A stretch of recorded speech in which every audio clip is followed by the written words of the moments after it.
Godavarikhani photo and videographers association ఆధ్వర్యంలో బుధవారం 187వ ప్రపంచ ఫోటోగ్రఫీ డే వేడుకలను ఘనంగా నిర్వహించారు.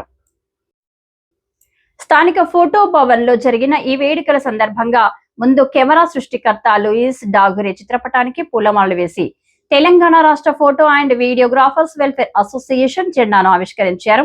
సీనియర్ ఫోటోగ్రాఫర్లు కొండ శ్రీశైలం, గడ్డం బ్రహ్మచారి దంపతులకు పట్టుబట్టలతో ఘనంగా సన్మానించి ప్రశంసా పత్రాన్ని అందజేశారు.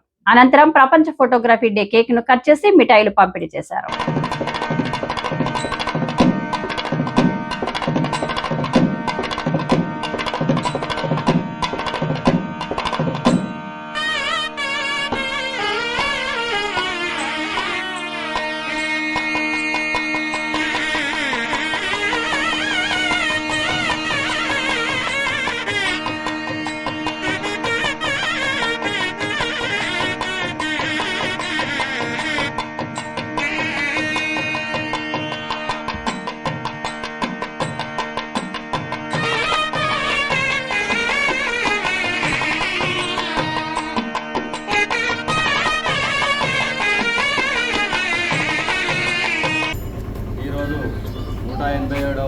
ప్రపంచ ఫోటోగ్రఫీ దినోత్సవం సందర్భంగా మన గోదావరికని ఫోటోగ్రాఫర్ అసోసియేషన్ భవన్లో కార్యక్రమాలను ఏర్పాటు చేయడం జరిగింది. ఈ కార్యక్రమంలో కెమెరా సృష్టికర్త లూయిస్ డాగ్రే గారి చిత్రపటానికి పూలమాలలు సమర్పించి తర్వాత జెండావిష్కరణ చేయడం జరిగింది.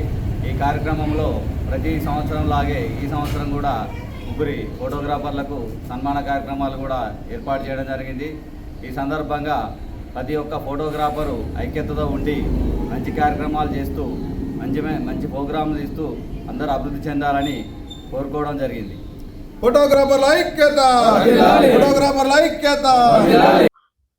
ఈ కార్యక్రమంలో అసోసియేషన్ అధ్యక్ష ప్రధాన కార్యదర్శి కోశాధికారులు శనిగారపు మల్లేష్, దుస్సా మహేష్, రామగిరి శ్రీనివాస్, కన్వీనర్ ఎలగందుల శ్రీనివాస్, బండారి ప్రసాద్, ఉపాధ్యక్షులు ఆరెల్లి శ్రీధర్ గౌడ్, గట్టు భీష్మ కుమార్ గౌడ్, కోడి రామకృష్ణ, ములుకుంట్ల శ్రీనివాస్, రెడ్డి శ్యామ్ ప్రసాద్, తిప్పారప కుమార్, చిప్ప కుమార్, నస్పూరి రమేష్, గడమల్ల రఘు, దాగం రాకేష్, మూర విక్రమ్, దాసరి కిరణ్, మమత, లలిత రెడ్డి, రోజారాణి, శైలజ, ఎర్ర పవన్ కళ్యాణ్లతో పాటు సీనియర్ ఫోటోగ్రాఫర్లు అసోసియేషన్ సభ్యులు పాల్గొన్నారు.